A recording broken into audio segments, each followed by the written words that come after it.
I read an article that said 1.5 million jobs will be created in real estate and construction and different sectors. There were also talks around the human rights violations, how the migrant workers were being treated. So it's very hard to actually determine what's happening there based on just the news reports that come out. But at least what I've read is about why a country where there's so much human rights violation and there are just generally so many restrictions, how can they be given the bid to host the World Cup? Having to host it in December, that's kind of a strange-ish one.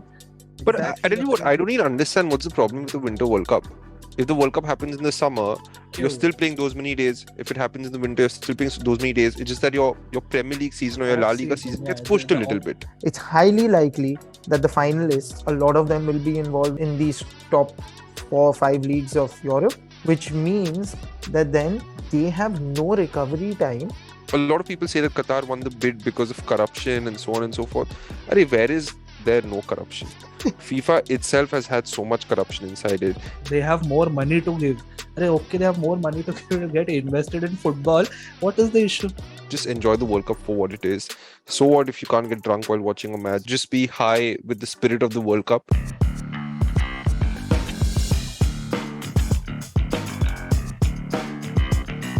Hey everyone, welcome back to a very special episode of All About Sports, the podcast, a weekly sports podcast for the fans, by the fans. I'm Mazhar, your host today, and joining me are Gui. What up? And Shubham. Hi guys. So the reason why I say this is special is because it's slightly torn by controversy, and it's basically around the FIFA World Cup to be held in Qatar. It started off firstly with a very questionable structure to the bid when Qatar was awarded the World Cup, so much so that Qatar being a nation that is pretty much desert in terms of where it's located geographically, there was no chance that the World Cup could be held in summer. So the World Cup this time is to be held in December, which is very odd, and which sort of disrupts the regular season of football across the globe, as the leagues have to take a break mid-season, when December would in some countries be a Christmas break and in some countries be the maximum football that you'll play, namely England, where it was just constantly, I think, a barrage of games, 6 games, I think, in December that they would have to play in the league itself, in the Premier League, and even trickling down. Apart from that, of course, it being Qatar, there were also talks around the human rights violations, how the migrant workers were being treated, a lot of them apparently passing away because of the inhumane conditions for the preparation of the stadiums of the World Cup. Then there were also people crying foul around other human rights, around the LGBTQ and so on and so forth. Of course, let's not forget Qatar is an Islamic country, so they have certain principles and other sort of beliefs that they follow. So there was a huge hue and cry around that. Now, of course, Western culture and the culture in the East is very different, and that's what we're going to be talking about today. So, Shubham, I'm going to come to you first. You're always talking about putting logic into perspective and putting business and so on into perspective. So firstly, what was your thought when you heard that Qatar was going to be hosting the World Cup, in all honesty? I know for a lot of us, it was just like, what the heck, Qatar? Firstly, with no offense to Qatar, we don't know enough of the country. We don't know anything, to be honest, but it's not a footballing nation by any means. So what was your thought on that?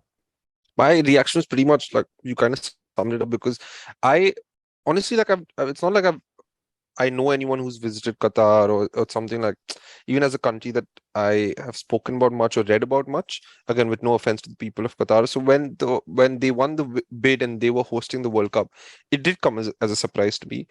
And honestly, at that point, I did not even like make much of it. I was like, okay, fine. It's probably whatever the politics behind it. Another country gets to host the World Cup. It any World Cup that happens, it's a big economic boost to the country out there. I read an article that said 1.5 million jobs will be created in real estate and construction and different sectors. So obviously it's great for the country. Qatar has the money to do something like this. That's great.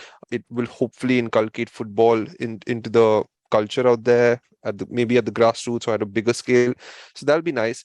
It's just that I think after they won the bid, all the pundits and the players and like media personalities, so as to say, and not just like people within football, but then people outside of football also started. They had a comment to make on it, and largely the comments were about, at least what I've read, is about why a country where there's so much human rights violation and there are just generally so many restrictions, how can they be given the bid to host the World Cup? I don't know what to make out of it much, because there are articles that come out in the media about their human rights violations. But then again, like with the media also, like I don't know what you believe and what you don't believe, because how much of the media is actually true media, right? All the media channels have a propaganda, like it's a propaganda machine. All the media channels are funded by whatever organizations, and those organizations, like the media channels will always just present what the organization want them to present, right? Wherever the money comes from, that's how their mouth opens, and that's what's printed or that's what's said. So I've also seen documentaries on YouTube that have spoken about there haven't been too many major accidents or incidents during the time of construction. I think one person said that there were like some 14 lives that were lost and 40 others were injured, and they said like things like this sometimes happen when such large construction projects are undertaken. And obviously it's not nice when someone loses their life, but I guess things like this happen. And then there are certain reports that say the numbers are much more bigger than this. So it's very hard to actually determine what's happening there based on just the news reports that come out. But to answer your question, when initially Qatar won the World Cup bid, I was just taken aback, because we don't think of Qatar as a footballing country, right? We'll either think it will happen in South America or it will happen somewhere in Europe, might happen in the US, because US has also been building up its footballing ecosystem. But yeah, I was just surprised. But I was more surprised about just the media barrage that followed with it, and just the amount of negativity that came with Qatar winning the World Cup. Yeah, I know. I mean, and that's what I'm gonna go to with GUI on the next point. GUI, we've always talked about this, right? All three of us sitting here have been at the receiving end of being from the East, being from non-footballing nations, so to speak. Everyone terms us, oh, you must be playing cricket, or cricket's your favorite sport. If I well, and the fact of the matter is, on this podcast, 2 out of the 3 people don't really follow cricket. But coming back to the point, how much of this made you feel like this was again the West trying to not influence, but really like stamping their authority on the East? Look, much unlike you or Malu, I was not even. I'm like, okay, so they won the bid. Like, what is there? I mean, I didn't even think that there is supposed to be an issue until all the issues were raised. All right, because for I'm like, okay, whatever process, due process was to be followed. If you can say that they have not followed that, and then they have in some manner taken some underhand means to winning the bid, then okay, then strip them off the title of host nation. But otherwise, who are you to complain? Like, and why are you what is the okay, address all your complaints to whoever is the appropriate authority. In don't even write to all of the footballing community. Like, how, what am I supposed to do as a fan is probably more accessible to me than going to your what do you want me to do? Like, it makes no sense to me. Like, there are complaints. What does make sense to me is that okay, when you speak about human rights violation in that country, right? Okay, that is an issue which you can highlight. But okay, like there are several number of issues, but then the type of issues a country deals with differs, right, based on the stage of development. i I can say there are issues which developed nations face which we do not. Like, okay, fine, it's just Recession. more anger. It's just more angled towards what you have surpassed, right? Like, as a developed nation, you probably had your fair share of human rights violations maybe 100 years back. No World Cups, then not my fault. What am I supposed to do? Like, Yeah, I I mean, mean, that's a very crude way of looking at it. But where is this concern coming out of, as you asked, right? Is this concern coming out of one of the so-called, pet nations? Like you would expect, like Russia, Europe, North America, or South America. Like it's just those, Australia at best. Okay. Anywhere in Asia would have like raised an eyebrow, right? Like anywhere in Asia would have raised an eyebrow.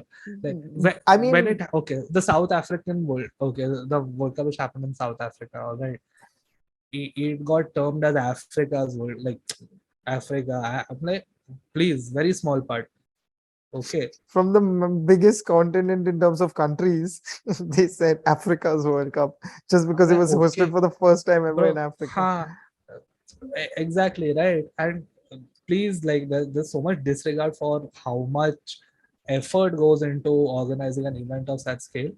Like, if they're willing to shell out the money, so be it. Okay, back to back UCL finals, and after this season's UCL final debacle of fans not being able to get into the stadium, it has opened up a very large conversation about this happening on every UCL final. Okay, wow, Champions League, the premier competition of Europe, and none of the host, like finals hosting No, stadiums no. can Now the manage premier the number. competition is Europa League.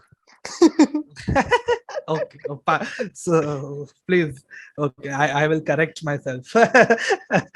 Maybe even in though even in that one you can't make it to the stadium. I don't know. So it apparently it's mismanaged all the time, right? In terms of fans not being able to get in, issues all around. But you don't complain because it's where you're at, okay? Or you don't complain at that scale, or maybe the gravity of the complaints are low. All right, nothing on the same scale as what has been witnessed with regards to the Qatar World Cup.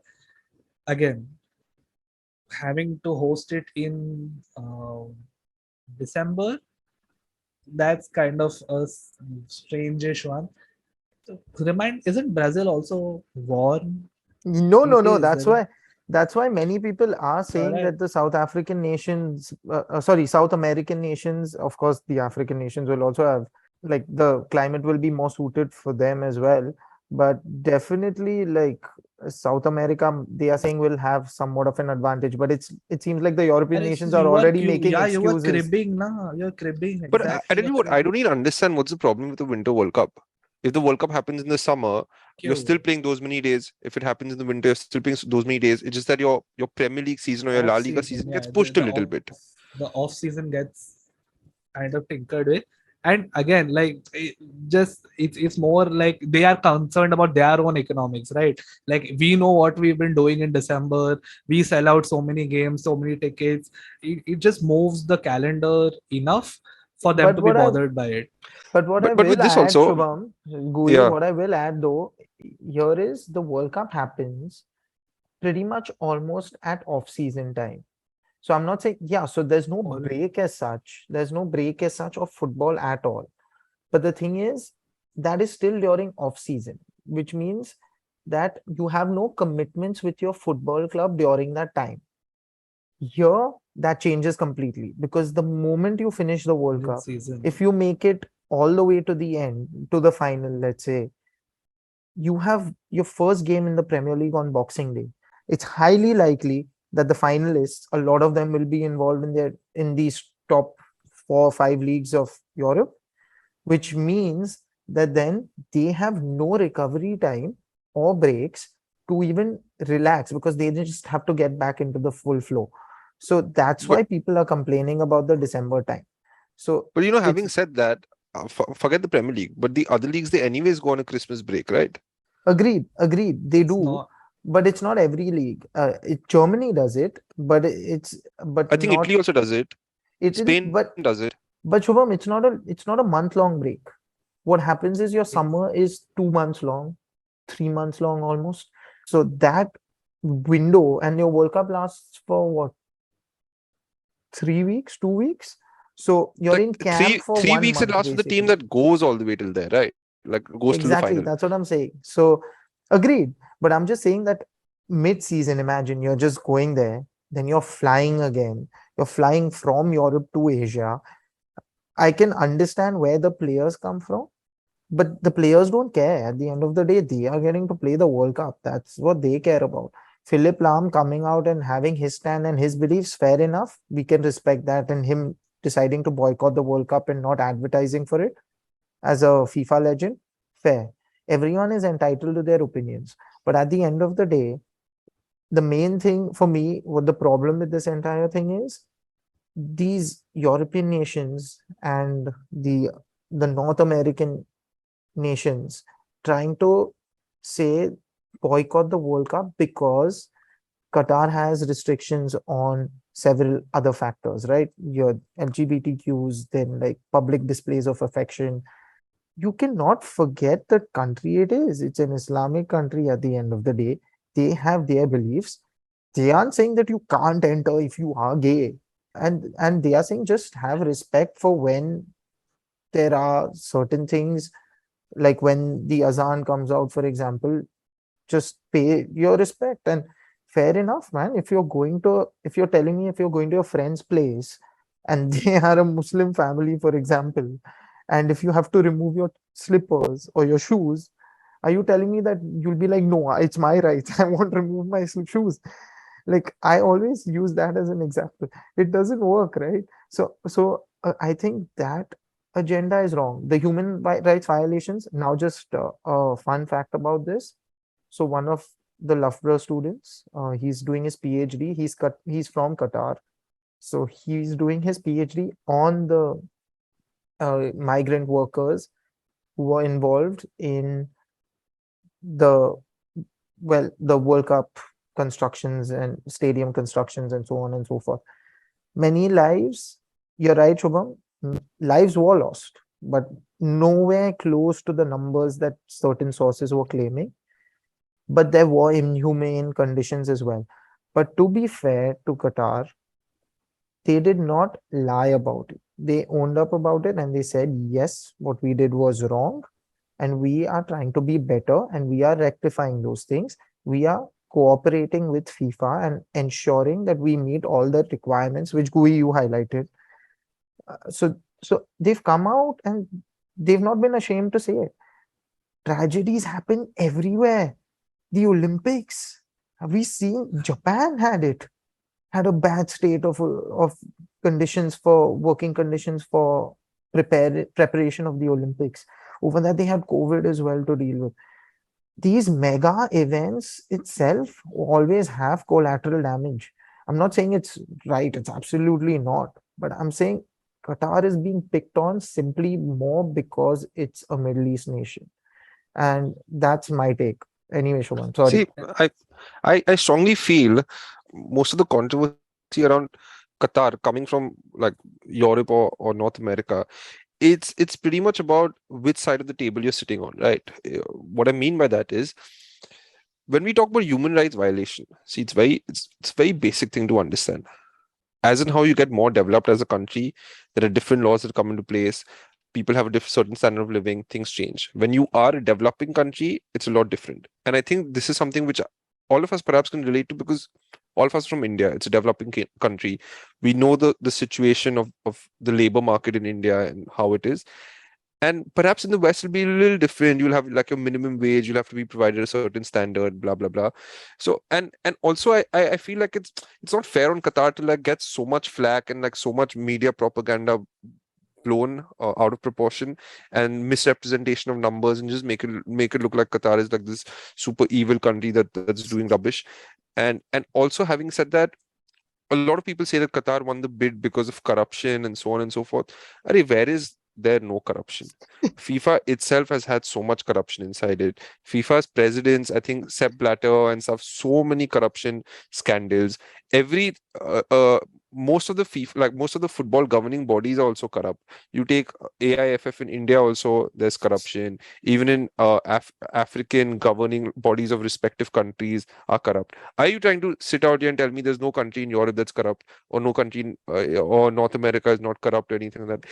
I think sometimes it becomes like, if I don't like you and you do something, then, and because I have the power, I have the clout, I will make you look like a horrible person. But if I do the same thing, you can't comment on me because listen, I'm the I'm bigger powerful one than out you. here. Yeah, Yeah, I'm bigger than exactly. you. It just becomes a situation like that. See, obviously things, I wouldn't say things are ideal. It's very hard, like, for things to be ideal. People will always have the point of view. Maybe Qatar could have done some things better. Maybe the situation could have been handled better.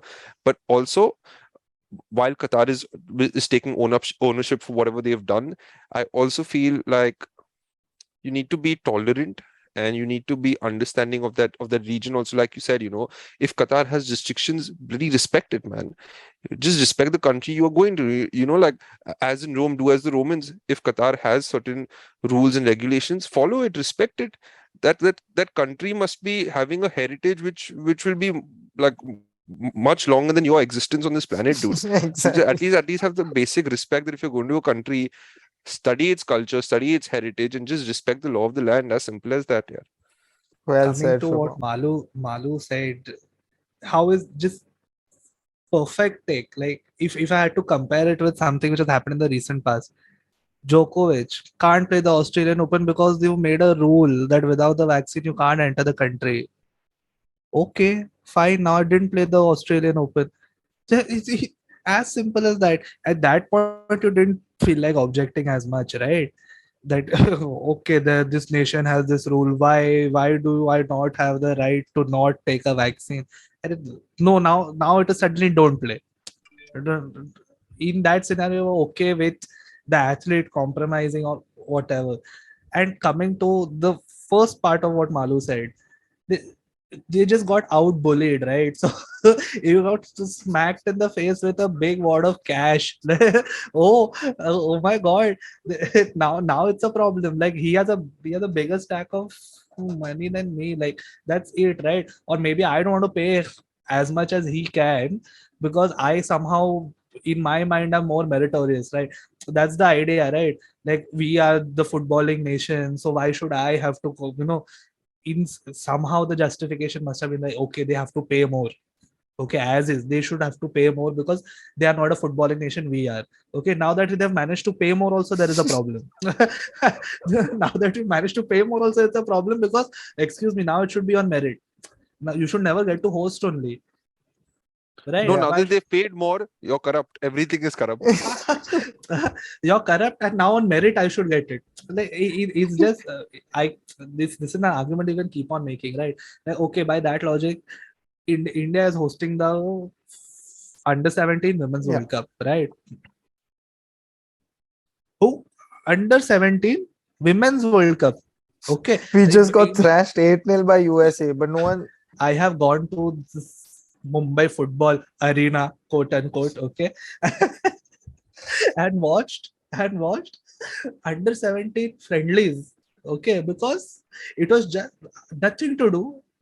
I had nothing to do, okay, and now it's very close to my house. I'm like, okay, let's go. I gathered a lot of people. I'm like, come, let's watch. And they're like, why are we here? I said, no, this is all like prep for when we host the under 17. It was already announced at that point. They're like, to prep for. Are you serious? I said, yes. That's the idea, right? You host small events and then you finally build. So by that logic, India should give up hope only because I don't know from where we'll generate the same amount of cash as Qatar to like excuse me, we want the World Cup bid. Like it'll never. See, it's just unreal to think that there are complaints about they have more money to give. Okay, they have more money to give to get invested in football, and most likely FIFA is not coming to their nation na, to invest. The FIFA is not investing in smaller. Your grassroots may only some money is going to come. No, what is the issue? And in fact, I also feel it's a brilliant thing that another country is perhaps will hopefully become Exactly. a footballing nation. There'll be another country which will develop, like, hopefully top talent. And even think about, okay, forget all the scandal that's happened and you're really upset about Qatar winning the World Cup bid and all. Now look at the flip side. Through all the investment that's going into Qatar for the World Cup, so many people are getting employed, they're getting jobs, like perhaps like the cities where the World Cup will happen. I'm sure there'll be so much more like of an economic boom during that time. It affects the life of millions of people who will benefit by one country hosting a World Cup. So, like, you can always look at the negatives, but then perhaps see the positives also. Well said. And one more thing, Shobha, like you mentioned, the grassroots football and stuff, people will get naturalized and play for Qatar. Suddenly you will see Qatar may upset a team in their group as well. You never know. And that can be a major slap on the face of these teams. 2018, the Russia World Cup exposed so many teams, right? Italy didn't make it only in the first place. Germany got knocked out early. Spain got knocked out early.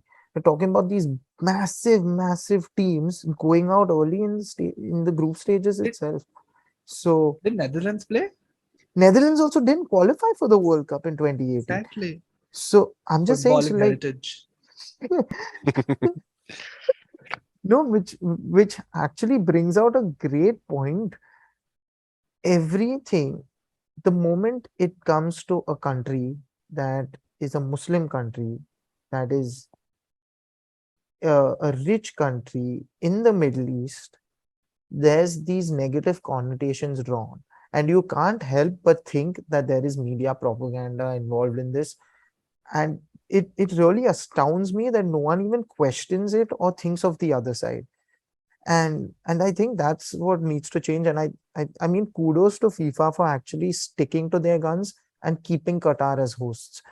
Qatar have gone one step further. In fact, I don't know how much of this was is greenwashing. Forgive me for using that word, but like they have a sustainable stadium basically that's made with movable parts, so they can dismantle one of those stadiums entirely and use those parts for something else, or then just take those parts and rebuild a stadium somewhere else.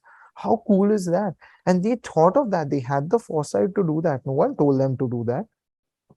And you imagine a country like Qatar that, I mean, yeah, you can talk about all the oil and all of that, so, which they're giving and exporting to the US and all those other major European nations. You can talk about all that. But they're still trying. At the end of the day, they're still doing certain things because they know what they have to do.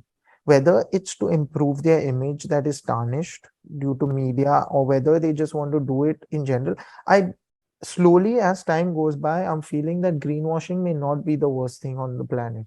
Because if it's making countries be conscious of what they are doing and organizations be conscious of what they are doing, and they make those changes, maybe it's for the better. So I think when the more I start thinking about it, I agree with you, Shubham. I feel like Qatar is being majorly done bad by a lot of the other nations simply because, well, they are Qatar. And yeah, so final thoughts, guys, and then we can wrap this up. So, Gui, People need to stop overthinking it. It's have fun at the World Cup. Like, just take it for what it is. It's a competition of good football. Like, hope that there is like league level football at a cup event. Like, I first of all, I particularly do not enjoy cup events, especially when like two like large nations go at it and then they start playing like they are in the third tier classic counter attack tech. And I play like you're a top side. It's boring, but like I'm hoping that the World Cup is more exciting than the previous one. That's about it. And like I cannot overthink this. I know about myself. If other people want to, they are welcome to do it at their own. and Shubham, just to wrap up. I just feel like whoever is going to go to Qatar to watch the World Cup, just enjoy the World Cup for what it is. So what if you can't get drunk while watching a match? Just be high with the spirit of the World Cup. And I also feel, I haven't traveled much to the Middle East. The only country I've ever visited is Dubai. But I just strongly feel that, and I hope I'm proven right, that when you guys go to Qatar, you'll actually see the amazing infrastructure that they have built, because these guys can really build some amazing things. At least like what has happened to Dubai in 20, 30 years. It's remarkable the stuff that they can do. And I'm sure the hospitality will be top notch. The projects that they've set up will be top notch. Just enjoy the World Cup for what it is, support your team, and just have a good time. And I really like I think most of the people like you and me, we don't even give a shit about the media propaganda that goes on. So yeah. Yeah, and to sum up, I'll just say that I went to Russia 2018. Never thought I would go to Russia. And it was an opportunity for me. I took it with both arms because I didn't need a visa as well if you had a match ticket. Had a great time, great experience, and I recommend everyone to go for one World Cup at least if you are a sports fan for sure, for a FIFA World Cup. It's a once in a lifetime experience for sure. And that's it from the three of us at All About Sports, the podcast. And we'll catch you with an all new episode next week. Till then, like, share, subscribe, do all of those things. Let us know your thoughts. This is a controversial topic. We're open to criticism. We're open to your opinions as well. And we're more than happy to fight as well. So just let us know in the comments and we'll see you soon. Bye bye. If you like this episode, make sure to leave a like and share it with anyone else who might be interested. You can also subscribe on any social media platform that you prefer, and all our links are in the bio. We also have a website with all our episodes as well as blogs and a whole lot of other sports content, so make sure to check that out as well.